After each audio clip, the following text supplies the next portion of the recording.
Plus C2 divided by A1 square plus B1 square इसका whole square divided by B square is equal to 1। So student ये मेरे सामने hyperbola का equation आ गया। This is the equation of hyperbola. Clear और not? अब क्या करना है, ये काम कैपिटल एक्स का कर रहा है, ये कैपिटल एक्स है, ये कैपिटल वाई है। बाकी तो काम सारा हो ही सकता है ना, बाकी तो सारा काम हो ही जाएगा। ये काम कैपिटल एक्स का है, इतना कैपिटल एक्स, और ये काम कैपिटल वाई का है, तो सारे चीजें हम लोग लिख सकते हैं। सेंटर निकालना, एवरीथिंग निकालना हम लोग लिख सकते हैं। Now we take a questions based on this. इसके ऊपर हम एक क्वेश्चन लेते हैं स्टूडेंट, राइट? तो इसके ऊपर एक क्वेश्चन ले लिया जाए और वो क्वेश्चन हमें सारी बातें सिखा देगा।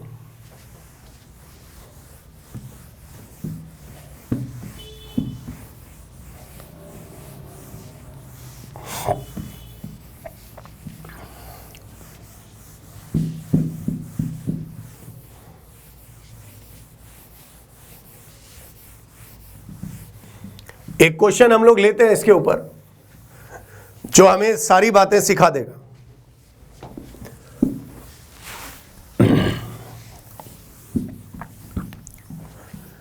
Now student we take a questions, find everything. इस केस में भी फाइंड सेंटर वगैरह वगैरह सारी चीजें हमें निकालनी है। तो वो जो निकालना है वो तो हमें पता ही है क्या करना है। तो 3x minus 12 4y minus 12 3x minus 4y minus 12 का whole square divided by 100 divided by 100 minus 4x plus 3y minus 12 का होल स्क्वायर बाई 4 16 और 9 225 225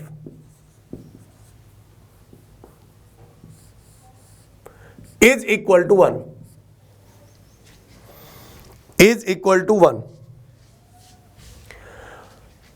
मान लीजिए this is the hyperbola equation और हमें इसके बारे में पूरी जन्म कुंडली बतानी है। Find if this is a hyperbola then find everything about this. Question ये लिखने की जरूरत नहीं है, मैंने बोल दिया है कि भाई this is hyperbola and we have to find centre, eccentricity, directrix, foci, vertices, ये सारे कोऑर्डिनेट्स हमें इसके निकालने हैं। क्लियर? तो पहले तो उसको इस फॉर्म में लाना है, P1 square by A square. तो यहां पर जो डिस्टेंस है वो कॉन्जुगेट एक्सिस से डिस्टेंस होती है, एक्स स्क्वायर होता है। सो मैं इसे सॉल्व करना स्टार्ट करता हूं। कैसे करें? यहां पर आएगा 3x minus 4y minus 12 divided by under root 9 plus 16 25। ये क्या आएगा? 25। 3 स्क्वायर प्लस 4 स्क्वायर हो गया। अब मैंने इसका स्क्वायर मार दिया, ध्यान दीजिएगा, स्क्वायर मार दिया तो ये स्टिल 25 है, ये स्टिल 25 है और यहां चाहिए 100। सो डिवाइड बाई कितना कर दूं? 4। डिवाइड बाई कितना कर दूं student? 4। Minus in the similar fashion यहां का हाल बताइए। 4x plus 3y minus 12 divided by 9 plus 16 ले लिया और इसका भी होल स्क्वायर, तो ये 25 आ गया। स्क्वायर की वजह से 25, तो ये नीचे कितना आएगा? 9 आ जाएगा। Is equal to 1। मैं अगर कहूं तो this is capital X square by A square minus capital Y square by B square is equal to 1। So capital X entire data, capital Y entire data. अगर मुझे यहां से इक्वेशन निकालना है, सबसे पहले मान लो equation of transverse axis. Now you think transverse axis का इक्वेशन अगर निकालना है तो कैपिटल वाई बराबर 0, कैपिटल वाई बराबर 0। तो कैपिटल वाई वाला कौन है? ये वाला बंदा है। तो कैपिटल वाई बराबर 0 किया तो यहां पर इक्वेशन आ गई 4x प्लस 3y माइनस 12 बराबर 0। Equation of conjugate axis, conjugate axis में x बराबर 0 तो 3x माइनस 4y माइनस 12 बराबर 0। इक्वेशन ऑफ कॉन्जुगेट एक्सिस आ गया। ट्रांसवर्स एक्सिस, कॉन्जुगेट एक्सिस, इन दोनों के इक्वेशंस मेरे पास आ गए। एसेंट्रिसिटी भी निकाल सकते हैं। नंबर 2 पे मैंने निकाला eccentricity. The formula is what? Under root a square. A square का value 4 plus 9 by 4 under root 13 बटा 2।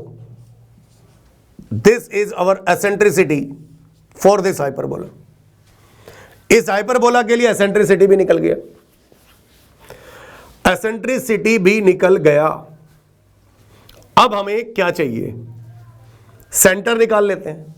तो सेंटर तो इन्हीं दोनों को सॉल्व कर लेंगे तो सेंटर आ जाएगा। क्या कर लें भाई? सेंटर तो इन्हीं दोनों को सॉल्व कर लें तो मेरे पास सेंटर के कोऑर्डिनेट आ जाएंगे। तो एक काम करते हैं, सेंटर को एक बार सॉल्व करते हैं। ये मेरे 2 पॉइंट हो गए। तो यहां पर बात करते हैं हम लोग सेंटर की। सेंटर मतलब 0 0, तो ये कैपिटल एक्स और ये कैपिटल वाई। तो एक equation 4x plus 3y minus 12 बराबर 0 और दूसरा इक्वेशन 3x माइनस 4y, ये दोनों जगह माइनस 12 है क्या? इसे देखते हैं अभी।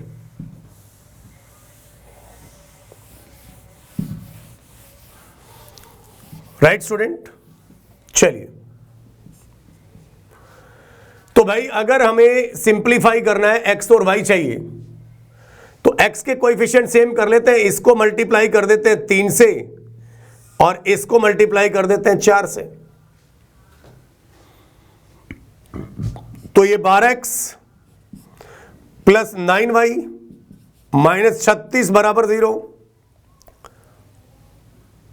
और ये 12x minus 16y minus 48 is equal to 0। Minus plus plus गया, 25y बराबर 48 में से 36 गया तो शायद 12 आ रहा है। 48 में 36 गया तो 12 आ रहा है। 12 आ रहा है तो 12 किसका? नेगेटिव, मतलब प्लस का आएगा उधर जाएगा तो माइनस का 12 हो जाएगा। y का वैल्यू माइनस का 12 बटा 25, सेंटर का y कोऑर्डिनेट माइनस का 12 बाई 25। और इसी प्रकार से x कोऑर्डिनेट भी निकाल सकते हैं। तो यहां पे मैं x कोऑर्डिनेट लिख दूं, थोड़ा सा स्पेस है, तो यह आ जाएगा 4x is equal to, x coordinate चाहिए ना, 3x ले लेते हैं, नीचे वाली इक्वेशन ले लेते हैं। 3x is equal to 4 into Y minus का 12 बटा 25 एंड प्लस का 12 मैंने कॉमन ले लिया तो ये बनेगा 1 माइनस 4 बटा 25। तो ये आएगा 12 इंटू 25 में 4 गया 21 बटा 25 एंड दिस इज 3x। तो ये आ जाएगा x बराबर 4 इंटू 21 बाई 25। तो ये आ गया 4 8 by 25, 84 by 25। 84/25, this is the x coordinate of centre. तो ये बात भी शायद आपको समझ में आ गई। अब मुझे अगला डाटा चाहिए, क्या लेंथ ऑफ लेटस रेक्टम वगैरह निकल ही जाएगा। अब मुझे अगला डाटा चाहिए, क्या चाहिए,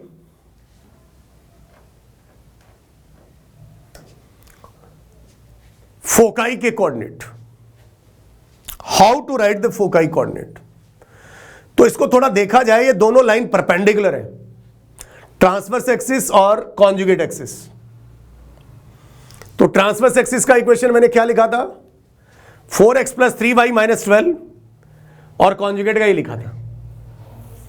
अच्छा, ये हाइपरबोला है, कॉन्जुगेट नहीं है, तो फोकस मुझे ट्रांसवर्स एक्सिस के ऊपर ही मिलेगी। तो ऐसा करते हैं, मैं अगला डाटा इसके अंदर निकाल रहा हूं। अच्छा, ए और बी का वैल्यू याद रखना 4 और 9 है। ए स्क्वायर का वैल्यू मैं यहां कहीं लिख देता हूं, ए स्क्वायर का वैल्यू 4 है और बी स्क्वायर का वैल्यू 9 है। मे भी मुझे आगे जरूरत पड़ेगी, तो इसको एक बार मैं मिटाता हूं और इसका एक बार डायग्राम थोड़ा सा बनाते हैं।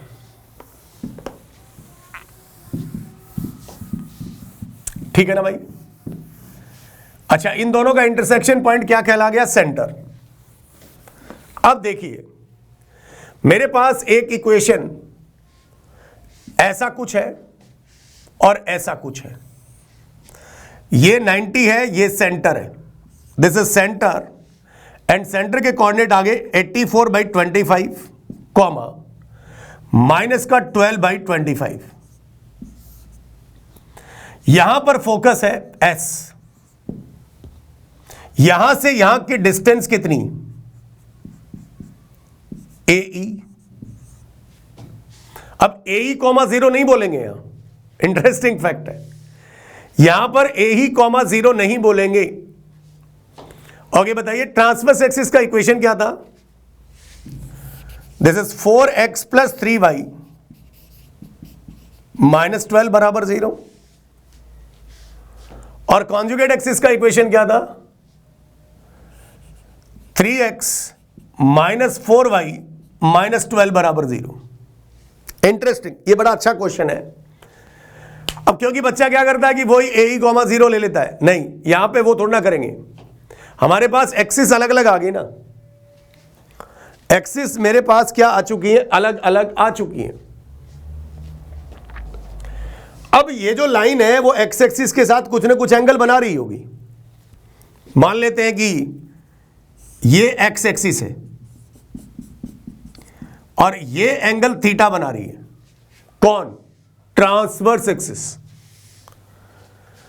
अच्छा, तो use the parametric coordinate of, parametric equation of line का इस्तेमाल करो। मुझे ये डिस्टेंस पता है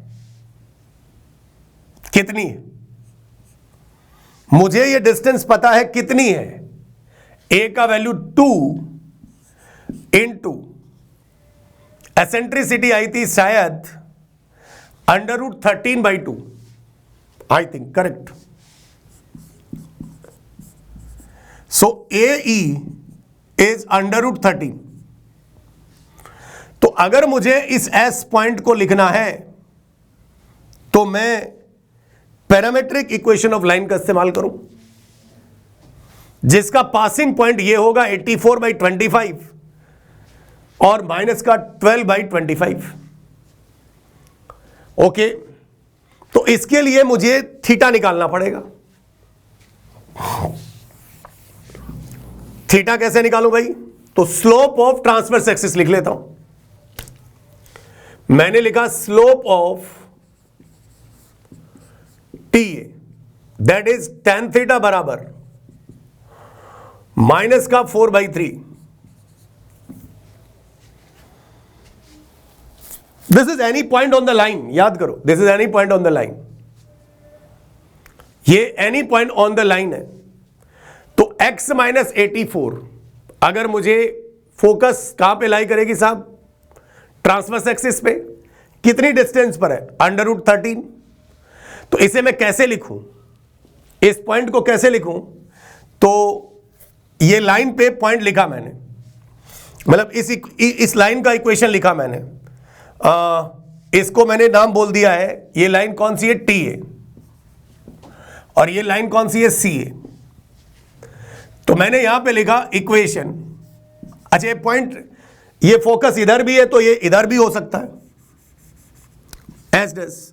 ऊपर चलेंगे तो डिस्टेंस पॉजिटिव, मतलब साइन पॉजिटिव, डिस्टेंस कभी नेगेटिव नहीं होती। ऊपर की तरफ चलेंगे, इस तरफ भी जा सकते हैं और इस तरफ भी जा सकते हैं, तो ये दोनों पॉइंट हमें मिल जाएगा। तो equation of T A, equation of T A क्या लिखूं, x minus x1 84/25 divided by cos theta is equal to y minus y plus 12/25 is equal to sine theta and is equal to plus minus r is √13। तो इस लाइन पर मुझे s और s dash के coordinate मिल जाएंगे। तो s के कोऑर्डिनेट कितने मिलेंगे बोलिए, √13 cos theta plus 84/25 comma y कितना मिलेगा, √13 sin theta, √sin theta this plus लिया मैंने अभी, माइनस का 12/25, ये s मिल गया। tan थीटा मुझे पता है, sin थीटा और cos थीटा की वैल्यू मैं निकाल सकता हूं। इसी प्रकार से मुझे s डैश निकालना है। क्या निकालना है स्टूडेंट, s डैश निकालना है। तो s डैश निकालूंगा तो मैं यहां पर क्या लूंगा, माइनस r की जगह। तो s डैश के कोऑर्डिनेट कैसे लिखेंगे, s dash is equal to, this is what, minus √13 cos theta plus 84/25 comma minus √13 sin theta minus का 12/25। अब बस किसका बात मतलब किसकी कमी रह गई, तो sin थीटा और cos थीटा अगर हमारा निकल जाए तो बस मेरा खेल खत्म हो जाएगा, यस और नो। तो tan थीटा मुझे पता है, तो यहां से मैं sin थीटा और cos थीटा निकाल के इसके अंदर वैल्यू पुट अप कर दूं तो मेरे पास किसके कोऑर्डिनेट आ जाएंगे, फोकाई के कोऑर्डिनेट आ जाएंगे। So this is the way student to find focus coordinate. It's very interesting, इसको आपको ध्यान में रखना है, क्लियर और नॉट। तो इसी प्रकार से हम लोग डायरेक्ट ट्रिक्स निकाल सकते हैं, सारी चीजें निकाल सकते हैं। sin थीटा cos थीटा का वैल्यू यहां पे निकालिए और sin थीटा और cos थीटा का वैल्यू यहां पर पुट अप कर देंगे तो मेरे पास फोकाई के कोऑर्डिनेट आ जाएंगे।